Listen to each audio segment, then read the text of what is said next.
Biografi B.J. Habibie diawali dengan masa kecil beliau. B.J. Habibie lahir di Parepare pada 25 Juni 1936 dengan nama Baharudin Yusuf Habibie. Ayahnya bernama Alwi Abdul Jalil Habibie, adalah seorang ahli pertanian dan berasal dari Gorontalo. Sedangkan sang ibu bernama R.A. Tuti Marini Puspowardoyo, adalah seorang spesialis mata yang berasal dari Yogyakarta. Habibie adalah anak keempat dari total 8 bersaudara. Habibie juga tumbuh dalam keluarga religius, di mana ayah beliau seringkali membacakan ayat suci Al-Quran semenjak beliau kecil. Habibie menyatakan jika ayat suci yang dibacakan ayahnya selalu mampu membuat dirinya tenang. Tak heran jika sang ayah pun kerap membacakan ayat Al-Quran untuknya sampai 2 juz.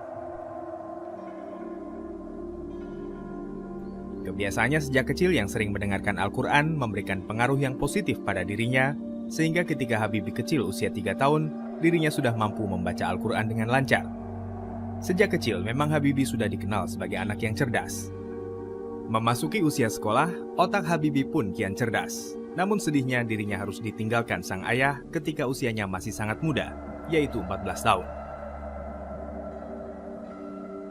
Sang ayah meninggal lantaran serangan jantung. Karena ayahnya selaku kepala keluarga meninggal, maka sang ibulah yang menggantikan peran dan berjuang secara ekstra untuk bisa menanggung biaya hidup seluruh anggota keluarga. Pada akhirnya, sang ibu memutuskan menjual rumah lalu pindah ke Bandung. Habibie muda pun menempuh pendidikannya di SMAK Dago, lalu melanjutkan kuliah di ITB yang saat itu bernama Universitas Indonesia Bandung dengan jurusan Teknik Mesin.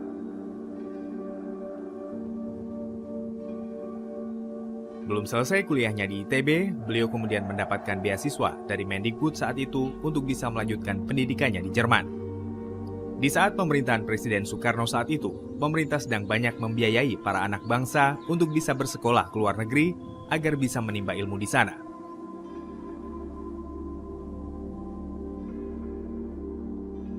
Di antara ratusan pelajar, Habibie saat itu masuk ke rombongan kedua yang khusus dikirim ke negara luar.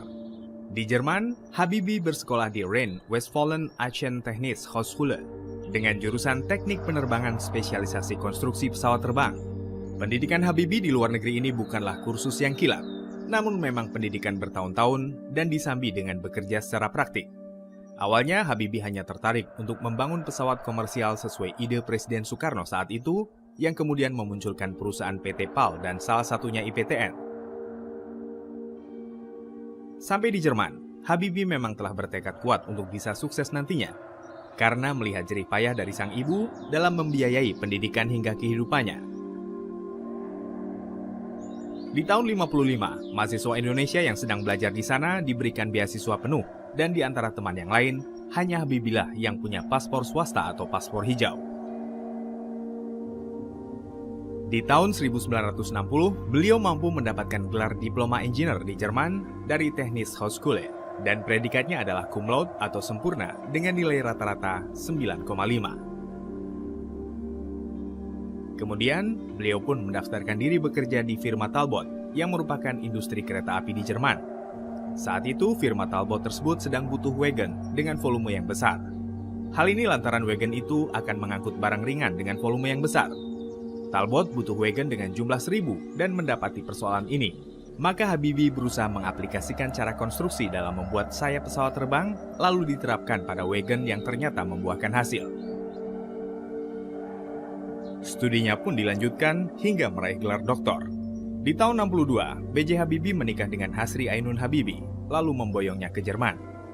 Hidupnya saat itu begitu sulit, di mana beliau seringkali harus berjalan kaki ke tempat kerja yang jaraknya jauh, demi menghemat dalam pengeluaran keuangannya. Selain itu, Habibie pun harus pulang malam, padahal tetap harus belajar untuk studinya. Karena kecerdasan beliau menemukan rumus faktor Habibie. Rumus yang satu ini dapat menghitung keretakan hingga ke atom pesawat terbang sekalipun, sehingga beliau diberi julukan Mr. Crack.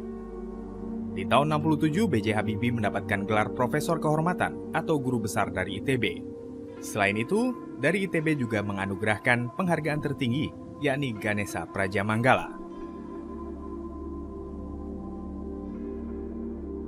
Dengan segala kejeniusan yang dimilikinya, tak heran jika beliau mendapatkan banyak pengakuan dari lembaga kelas internasional.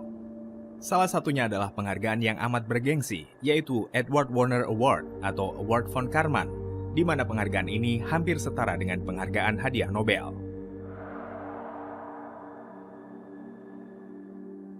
Di Indonesia sendiri, Habibie kemudian menjabat sebagai Menteri Negara Ristek atau Kepala BPPT selama 20 tahun dan memimpin perusahaan BUMN industri strategis selama 10 tahun.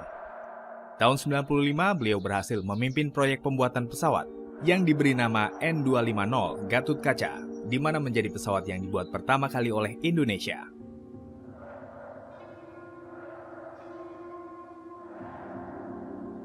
Pesawat yang diciptakannya itu sudah bisa dibilang mampu terbang tanpa oleng berlebihan dengan teknologi canggih dan terdepan kala itu, dan bahkan sudah dipersiapkan untuk bisa 30 tahun ke depan. Untuk melengkapi desain awalnya saja, B.J. Habibie butuh waktu selama 5 tahun. Pesawat ini juga menjadi satu-satunya pesawat turboprop di dunia, di mana menggunakan teknologi fly-by-wire. Di bawah komando B.J. Habibie, IPTN berhasil mempekerjakan hingga 16.000 orang. Namun sialnya, ketika IPTN sedang berjaya, justru Presiden Soeharto memerintahkan penutupan IPTN beserta industri strategis lain karena alasan krisis moneter di tahun 96-98. Akhirnya, sebanyak 16.000 karyawan IPTN pun menyebar secara terpaksa ke pabrik pesawat di negara lain demi mencari rizki di wilayah Brasil, Kanada, Eropa, hingga Amerika. Parahnya lagi, justru Indonesia yang membeli pesawat dari negara-negara tersebut. Sungguh disesalkan.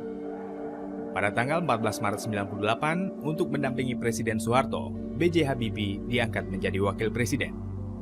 Namun, pasca pengunduran Presiden Soeharto pada 21 Mei 98, B.J. Habibie secara otomatis menjadi Presiden Indonesia. Sesibuk apapun beliau, bahkan di masa tersibuknya menjadi presiden periode 98-99, beliau selalu menyempatkan berenang selama 1 jam setiap harinya. Bahkan ketika lebih muda dulu, Pak Habibie bisa berenang sampai 3 jam non-stop. Tidak ada telepon atau apapun saat berenang, ini membuat saya lebih tenang dan peredaran darah saya jadi bagus. Kalau dulu sambil berenang, saya biasanya berpikir tentang masalah yang sedang dihadapi. Setelah selesai, saya akan menuliskan hal-hal yang saya pikirkan tadi. Tapi kalau sekarang, saya biasanya berenang sambil berdoa, cerita Pak Habibie pada media.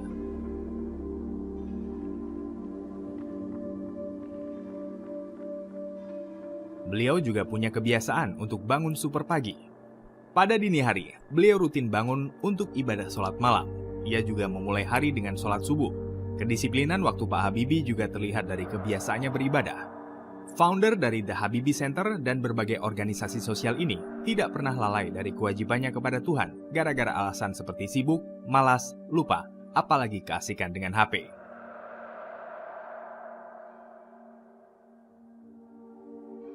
Sejak kecil, Pak Habibie hobi membaca dan mencari tahu tentang segala hal. Jika sang adik Fani hobi bermain di luar rumah, Rudi kecil malah asik berkutat dengan bacaannya di kamar.